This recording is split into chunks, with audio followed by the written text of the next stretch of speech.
Le parc national de Niokolo-Koba est situé entre les régions de Tambacounda, Kédougou et Kolda. Ce patrimoine mondial de l'UNESCO est d'une importance biologique, écologique remarquable. Le Niokolo-Koba est un site de patrimoine mondial d'abord, parce qu'un parc à haute intensité de biodiversité. Une forte richesse de biodiversité dont on compte, pour quelques exemples, 80 espèces de mammifères, 300 espèces d'oiseaux, plus de 60 espèces de poissons. Donc c'est une zone où il y a beaucoup d'animaux, une forte densité de biodiversité. Et 1500 espèces de plantes à fleurs, on les retrouve ici à l'intérieur du parc national de Niokolo-Koba. Niokolo-Koba, c'est la nature à l'état pur qui offre plusieurs sites touristiques à visiter. La Marouini, par exemple, est un endroit qui permet aux visiteurs d'observer les animaux dans leur environnement naturel. On a trouvé beaucoup d'animaux. On a trouvé les antilopes. Et surtout, nous avons trouvé des coqs de buffon, des coqs de fassa. Et nous avons trouvé aussi des animaux, des phacochères. Mais surtout, nous avons trouvé aussi des oiseaux en bas. Vous avez vu ces oiseaux blancs, c'est les hérons blancs. Il faut dire que le parc est fréquenté. Mais bon, on a vu qu'il y a une baisse avec la Covid-19 qui est passée il y a quelques années. Il y a une baisse des visiteurs. Mais par exemple, l'année passée, on a vu une remontée des entrées au niveau du parc. Donc ça dénote tout simplement que l'intérêt commence à revenir et que les gens commencent à recevoir beaucoup de touristes au niveau du parc.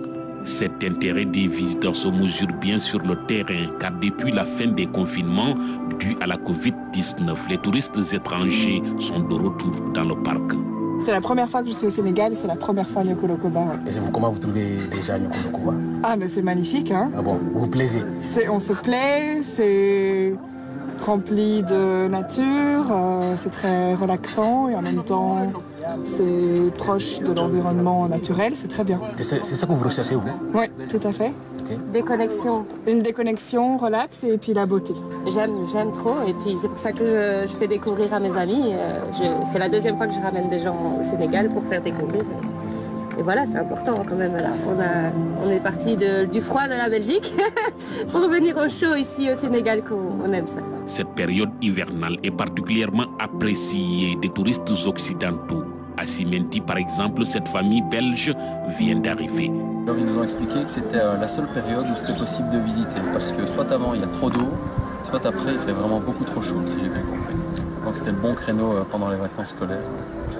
Le climat ne nous dérange pas trop. On a chaud, mais ça va. Ça va. Les enfants, c'est un chaud aussi. Ça va, ça dépend.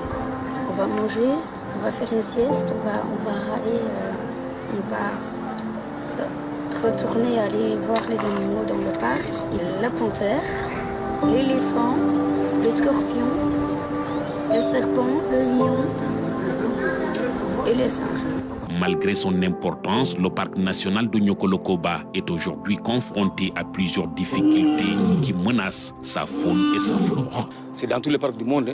Il y a le braconnage, effectivement, mais on a développé des stratégies qui nous permettent un peu de réduire un peu cette pression au niveau du parc. Mais il y a également l'élevage, en fait, qui continue à faire des infiltrations à l'intérieur du parc. Vous savez, le contact entre la faune sauvage et la faune domestique, puis il peut y avoir des transmissions de maladies zoonotiques. Il y a également le phénomène d'orpaillage qui se développe de plus en plus dans la région de Kédougou. Et régulièrement, nous menons des patrouilles de sécurisation tant à l'intérieur du parc avec l'ensemble des dépenses de sécurité sous l'égide de la zone militaire numéro 4, mais également nous faisons aussi des sorties au niveau des zones frontalières. Sites touristiques, variétés culturelles, artistiques, linguistiques, les potentialités touristiques du Sénégal oriental sont divers et variées. Aujourd'hui, les acteurs du tourisme sont convaincus que la promotion de cette destination peut faire du tourisme le moteur de l'économie locale.